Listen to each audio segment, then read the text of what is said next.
Olá, tudo bem? Você já ouviu falar da expressão nativo digital?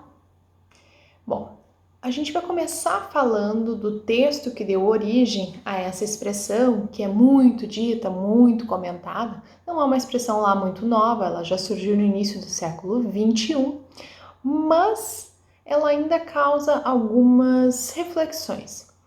E o convite que eu quero fazer para a gente refletir hoje é sobre a visão do imigrante digital, que esses textos publicados lá pelo Mark Prensky em 2001 sobre ser nativo digital e a necessidade de uma educação diferenciada para esse nativo digital, e como isso tudo se relaciona com essa segunda visão de imigrante digital, que é menos pop, né?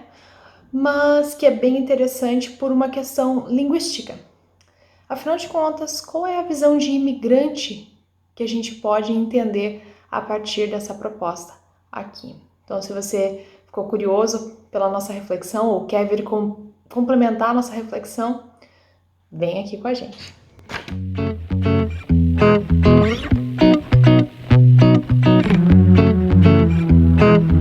Olá, então, pessoal. Primeiramente, muito obrigada por estarem inscritos aqui no nosso canal, aqui, Coffee and Work, aqui no YouTube.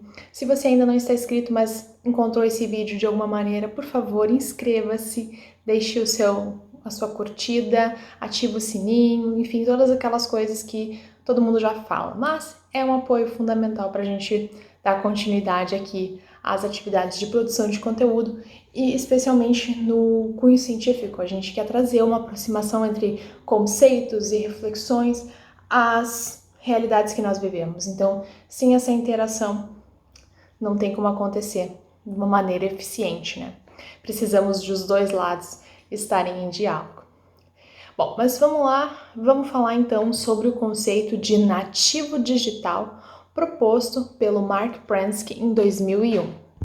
Na época de lançamento deste texto dele, que na verdade são dois textos, né, parte 1 e parte 2, iniciou um burburinho, né, e até hoje essa expressão nativo digital, ela causa ainda um desconforto ou uma completa aceitação. Mas o que é? Para quem ainda não está familiarizado com o termo, de acordo com a visão do Mark Prensky, o nativo digital é aquele indivíduo que já nasceu inserido no contexto tecnológico. Quando eu li o texto dele, eu confesso que eu não me incluí nessa situação. Afinal de contas, eu nasci no Brasil, no Sul, bem à margem. Aqui eu tenho que fazer uma ressalva. Meu primeiro contato com informática foi em 1997, quando eu tinha 11 anos, no laboratório de informática. Era uma escola municipal e a gente tinha um sorteio para escolher quem ia poder fazer as aulas de informática. Vocês lembram dessa tartaruga aqui? Pois essa aqui foi meu primeiro contato com informática. E o acesso à tecnologia de fato, no que ele está tratando como tecnologia, só aconteceu quando eu já tinha uma idade relativamente significativa. Afinal de contas, eu já tinha mais de 15 anos, né? Então, eu não nasci incluída nesse mundo digital, nessa cultura digital. Embora, claro, ela já estivesse impactando a minha vida e a vida de todo mundo que está inserido no nosso contexto mundial. Mas eu não me via dessa maneira. E por que eu estou fazendo essa ressalva? Porque há um artigo da Nature de 2017 que vai tratar, então, um pouco de uma outra maneira, um pouco mais científica até, sobre esse conceito de nativo digital, com o intuito de explicar porque ela é um mito, né? Ou seja, algo que nós acreditamos, mas que talvez não tenha uma raiz acadêmica ou científica possível de se entender da melhor maneira, né? Então eles vão dizer que esses nativos digitais são todas as pessoas que nasceram ali entre 80 e 84 e a partir daí são então os nativos digitais. Claro que são textos americanos onde a cultura e a questão digital já emergiu muito diferente do nosso contexto brasileiro, né? Mas foi interessante notar que nesse artigo da Nature de 2017, o que eles falam em relação ao mito do nativo digital é que ele na verdade seria um Yeti, um smartphone, ou seja, um abominável homem das neves ou qualquer monstro que a gente quiser usando um smartphone. Por que eles usaram essa alegoria? Para dizer que a gente talvez esteja um pouco desastrado no uso dessas tecnologias, desses smartphones, né? Que eles têm um super potencial, mas que talvez a gente tenha que rever um pouquinho o modo como a gente considera o estar utilizando e os resultados que a gente quer ter com essas mudanças culturais em relação ao nosso uso das tecnologias. E isso tem relação com o tema principal desse vídeo, que é o conceito complementar apresentado pelo Prensky, que é o de imigrante digital. E eu fiquei bastante surpresa com a visão que ele traz, né? E a comparação e por que ele usa então a ideia de nativo e de imigrante. Então, o nativo é aquele como que fala, ele usou muito a anedota da linguagem mesmo, da língua, na verdade, né? Nativo é aquele que nasce falando aquela língua, dentro daquele contexto. Então, o nativo digital ele já estaria crescendo, sendo socializado a partir desse meio digital. O imigrante é alguém que não pertence a esse meio, mas que, por escolha, imposição, passou a existir nesse meio digital e teve que se adaptar. E aí vem uma visão que pode ser que não seja interpretação assim partilhada por todos, mas eu fiquei bastante incomodada, porque ele coloca que o imigrante, por mais que ele aprenda uma língua nova, ele, no caso do país para onde ele vai, caso a língua seja diferente, mas mesmo se a gente for comparar o português falado no Brasil com o português falado em outros países que falam português, a gente vai ver diferenças. E ele fala uma coisa que é, mesmo que você fale a língua, você ainda vai carregar o seu sotaque. Não sei o que vocês entendem com isso, se vocês quiserem deixem seus comentários aqui, mas me parece que esse sotaque ele é um problema. Quando na verdade a gente tem que batalhar, e talvez aqui a gente encaixe diretamente com o argumento que as autoras trouxeram lá no artigo da Nature, é essa visão em relação ao outro. Porque o modo como nós chamamos as coisas manifesta a forma como nós vemos o mundo.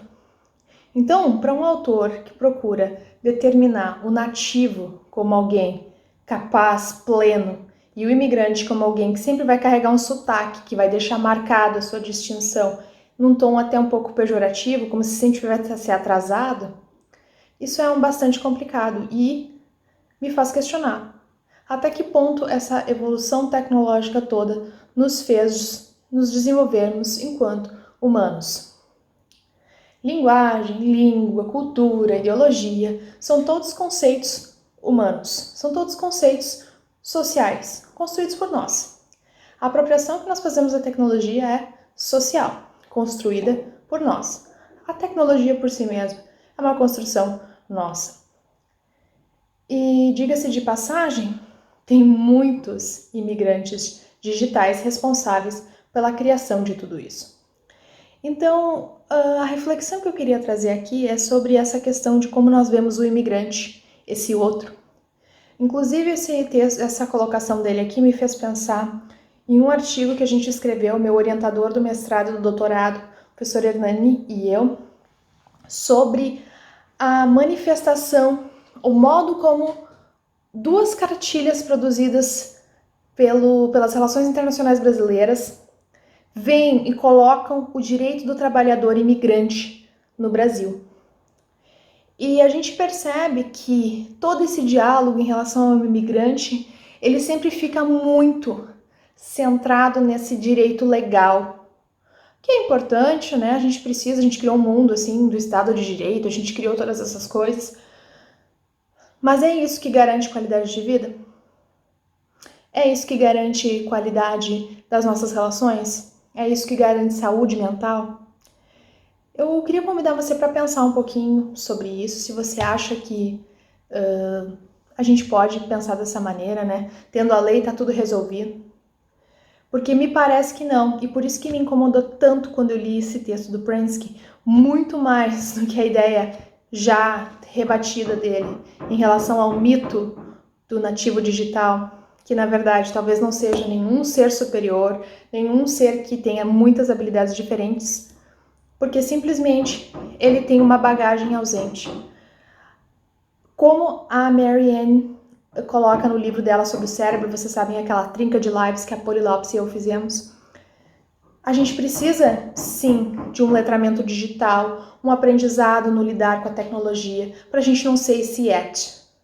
Mas, para a gente não ser esse et, a gente precisa também desse conhecimento de fundo, dessa capacidade de pensar, dessa capacidade de se colocar em relação com o outro. As pessoas têm medo que os robôs, que as tecnologias, que as pessoas estão criando venham a roubar o lugar delas no mercado de trabalho, nas famílias. Mas elas não se dão conta de que esse espaço está sendo deixado aberto por nós mesmos. Quando nós vemos o outro como alguém que vai estar sempre carregado por um sotaque, e isso é como uma marca não positiva que sempre vai deixar a pessoa à margem, a gente está fazendo alguma coisa errada nesse processo. E é interessante repensar um pouquinho sobre isso. Então esse é o meu convite nesse vídeo de hoje.